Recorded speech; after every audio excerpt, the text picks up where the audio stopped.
Tranquilaço, eu sou o Dieguinho. Bom, galera, tá entrando no ar o nosso segundo girão de notícias do dia, como sempre, recheadaço de informações. Antes de começar a trazer as notícias, peço para tu deixar aquele like marotaço que ajuda a gente bastante. E claro, se for a tua primeira vez aqui no canal, não esqueça de se inscrever, ativar o sininho das notificações, além também, claro, de seguir a gente lá no Instagram, beleza? E também, você que gosta de notícia e informação, eu te apresento a minha grande parceira que está comigo há mais de 2 anos aí, que é a OneFootball. O OneFootball é o melhor aplicativo de futebol do mundo. Nele você tem notícias do futebol brasileiro, europeu, sul-americano, você pode ver de graça os jogos do campeonato alemão, além também de logo assim que acabam os jogos, você tem lances com melhores momentos da partida e os gols. E o mais bacana, você pode personalizar o aplicativo com o seu clube do coração. Você vai lá, marca o Vascão. E aí toda notícia do Vascão, o aplicativo manda notificação na tela do seu celular. Baixe o OneFootball. O OneFootball é parceira do canal Futebolaço. O link tá aqui, ó, na descrição do vídeo e no primeiro comentário fixado, que tá passando na sua tela aí também, esse QR Code. Beleza? Bom, galera, vamos atualizar vocês a situação aí de Vasco, 777 Partners. Temos novidades importantes e oficiais. O Vasco publicou em seu site oficial a seguinte situação, ó. O Clube de Regatas Vasco da Gama informa que em reunião realizada na tarde desta sexta-feira, na sede da KPMG no centro do Rio, o acordo da SAF já foi apresentado para os presidentes de poderes do clube e para a comissão especial do Conselho de Beneméritos. Na apresentação foram detalhados os pontos do fechamento da operação que prevê a venda de 70% das ações da futura Vasco SAF por 700 milhões e a assunção pela Vasco SAF de até 700 milhões das dívidas do Vasco da Gama. Participaram da reunião o presidente Jorge Salgado e o primeiro vice-presidente Carlos Roberto Osório, o vice-presidente de Finanças Adriano Mendes, o presidente do Conselho Deliberativo Carlos Fonseca, o presidente do Conselho de Beneméritos Antônio Peralta e o presidente da Assembleia Geral Otto de Carvalho e o vice-presidente da Assembleia Geral Bruno Iglesias. Também participaram da apresentação os membros da Comissão Especial do Conselho de Beneméritos, que é presidida por Luiz Manuel Fernandes. O Vasco da Gama segue firme no processo de avaliação e deliberação com relação à Vasco SAF. Queremos garantir ao máximo da transparência para que os poderes do clube possam deliberar e, em última instância, os sócios do clube possam decidir sobre o nosso futuro, declarou o presidente Jorge Salgado. Beleza? E quando eu falava, estava passando na tela para vocês aí uma foto da reunião. Um outro depoimento importante também foi publicado pelo presidente da Assembleia Geral, Otto de Carvalho. O presidente da Assembleia Geral, Otto de Carvalho, convocou para a próxima terça-feira, 5 de julho, a reunião da Junta Deliberativa para revisão, apuração e identificação em listagem própria de sócios aptos a votar na Assembleia Geral a ser convocada. Não foi convocada ainda. A junta é composta pelo presidente da diretoria administrativa, o presidente do Conselho Deliberativo, o presidente do Conselho Fiscal e o presidente do Conselho de Beneméritos. Vou abrir aqui um parêntese para vocês entenderem. Foi convocada a reunião no Conselho Deliberativo para os poderes do clube estar dando seu parecer favorável ou negativo à proposta da 777, quinta-feira da semana que vem, no dia 5 de julho, e depois disso tem a convocação da Assembleia Geral Extraordinária, onde os sócios do Vasco, esses sim, vão bater o martelo final, votam se aprovam a proposta da 777 ou não. E eles estão no processo agora de novamente observar e olhar a listagem. Pô, todo mundo que está aqui está apto, está com a mensalidade em dia, está em condição de voto, está tudo bonitinho, eles estão fazendo isso aqui. Um detalhe importante também, vamos lá, o companheiro Fábio Azevedo do canal Atenção Fanático Vascaíno, me perdoe, deu a informação de que está previsto para o dia 30 de julho a convocação da Assembleia Geral Extraordinária. E a informação oficial que vem do Vasco é a seguinte: pessoal, só para informar que ainda não há data definida para a Assembleia Geral. Muitos estão falando em 30 de julho, que é uma data possível, mas não quer dizer que seja definitivo, ok? A única data certa é a da Junta Deliberativa para o próximo dia 5 de julho. Então o próprio Vasco diz que é uma data provável, pode ser sim no dia 30 de julho, mas não é a data ainda oficial. Mas está tudo dentro do prazo. na quinta-feira que vem já vai ser votado, ou melhor, já vai ser dado um parecer na reunião do Conselho Deliberativo às 7 horas da noite, beleza? Enquanto isso, como eu narrei para vocês aqui, a junta dos poderes do Vasco, os beneméritos estão dando uma olhada no contrato para dar o seu parecer, e também aquela junta especial que foi criada com 15 integrantes, eles já estão se debruçando sobre o contrato. A partir da semana que vem, quinta-feira, o primeiro martelo aí vai ser dado aí.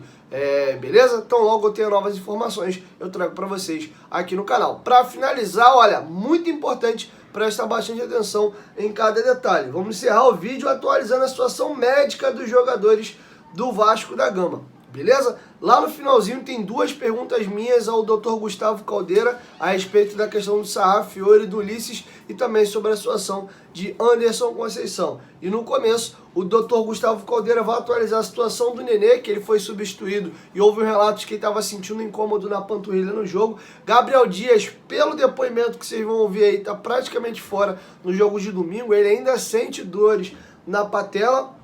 E também, aquele planejamento ainda lá do período do Zé Ricardo, de que o Nenê a cada 4 jogos a tendência é que ele fosse poupado isso não vem acontecendo. E também, ele vai dar aí também um parecer clínico dos atletas do Vasco. São 7 meses já de temporada, considerando que a pré-temporada começou ainda em dezembro, encerramos agora o mês de julho, e até que o Vasco teve apenas 6 lesões aí na temporada. Então o Gustavo Caldeira vai fazer uma análise de todas essas situações aí, bem importante. Confere aí e presta bastante atenção. Bom, em relação ao Nenê, ele sentiu sim uma dor na panturrilha direita, mas não foi esse motivo da alteração dele, a alteração foi por parte técnica, e ele tem um edema em um ponto diferente de onde ele tinha uma dor durante o treinamento. Sempre que um atleta tem uma dor, a gente faz alguns exames e algumas avaliações de marcadores bioquímicos.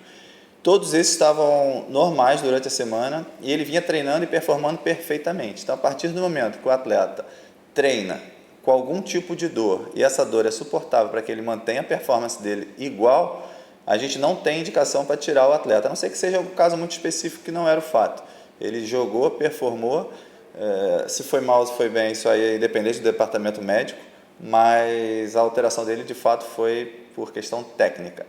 Em relação ao Gabriel Dias, ele tem uma tendinite patelar à direita e o caso dele é um pouquinho complicado porque ele sente bastante dor, cara. Eu não consigo te dar uma previsão se ele vai voltar no próximo jogo ou não, porque hoje, sexta-feira, ele ainda tem dor, então ele ainda está em tratamento, ele faz parte de treinos indoor e parte de tratamento para não perder muita condição, mas eu não consigo te dar uma previsão porque hoje ele ainda tem dor. Esse protocolo com o Nenê ele não foi abandonado, esse protocolo ele partiu do DESP inclusive, então toda vez que o Nenê faz um jogo e se reapresenta ele é avaliado durante a semana e a gente programa os dados físicos dele e vai controlando a carga. Aqui no DESP a gente prefere controlar a carga de treinamento do que limitar de jogo. Se eu conseguir estipular uma carga de treinamento para ele semanal que seja aceitável e que ele se mantenha bem, não tem por que tirá-lo de jogo. Mas a partir do momento que os jogos aumentem a frequência e ele não consiga recuperar e os dados nos mostrem que ele não está recuperando, aí sim a gente volta, porque a gente não deixou de lado, e a gente volta a fazer um protocolo de poupá-lo, né? Bom, o Anderson Conceição ele tomou os pontos no jogo do Operário e no intervalo do jogo ele fez a sutura e após o intervalo ele já jogou. Ele jogou com os pontos também no jogo do Operário.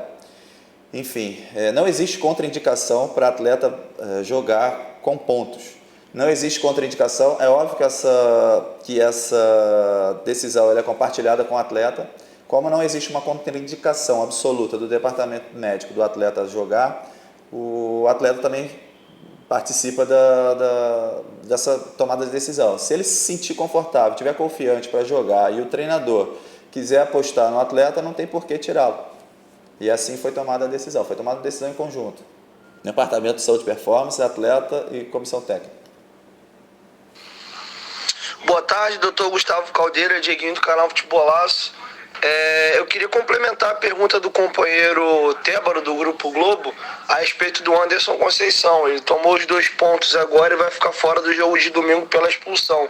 Vai ter alguma recomendação para ele ficar por um período afastado para esperar a cicatrização dos pontos dele, para depois ele voltar ao natural, para não correr o risco de novamente os pontos dele abrirem, ou cumprindo a suspensão do jogo do Sport, ele atua normalmente para o próximo jogo?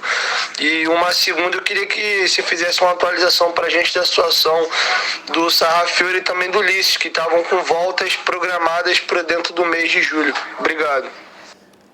Dieguinho, né? Boa tarde, Dieguinho, tudo bem? Legal você perguntar do Ulisses e do Sarrafiore também. Bom, vamos lá. Em relação ao Anderson Conceição, ele não fez sutura novamente. Esses pontos não abriram. O que acontece? Quando a gente faz um curativo, a gente ordenha o curativo, a gente espreme a ferida para drenar qualquer tipo de hematoma. Então a gente já gera um trauma na realização do curativo. O que acontece? Quando a bola bate na região da ferida, é como se a gente estivesse espremendo aquela região. E aí sangra ou sai algum tipo de secreção entre os pontos. Então os pontos não abriram. A gente fez um que a gente chama de ponto cego, a gente faz um novo curativo com esparadrapo um pouquinho mais firme para drenar e conter esse sangramento, que é muito pequeno durante o dia a dia. E assim foi feito, ele não precisou ter uma nova sutura. Em relação ao Sarrafiore e ao Ulisses, o retorno deles permanece programado para julho. Sarrafiore, começando pelo Sarrafiore, está muito bem. Ele realizou a cirurgia dele no dia 14 de outubro de 2021 e vai retornar agora, provavelmente, né, se tudo continuar correndo bem, 9 meses após a cirurgia, sem nenhuma limitação. Ele já treina com o grupo. Claro que finalzinho da transição dele para ser entregue ao departamento de preparação física propriamente dito, e não está mais no período de transição. E o Ulisses também, o Ulisses fez a cirurgia no dia 15 de março, tem um pouquinho mais de 3 meses, está dentro do período ainda programado para retorno. Já treina, ainda não treina com o grupo, mas já treina em campo e provavelmente já nos próximos dias vai estar treinando com o grupo, sem limitação qualquer. Bom, galera, é isso. Essas são as informações que eu tinha para trazer para vocês nesse vídeo. E a qualquer momento o Dieguinho volta, beleza? 1, 2, 3, futebolaço. Tamo junto, família. A qualquer momento o Dieguinho volta mais. Tamo junto, valeu, fui!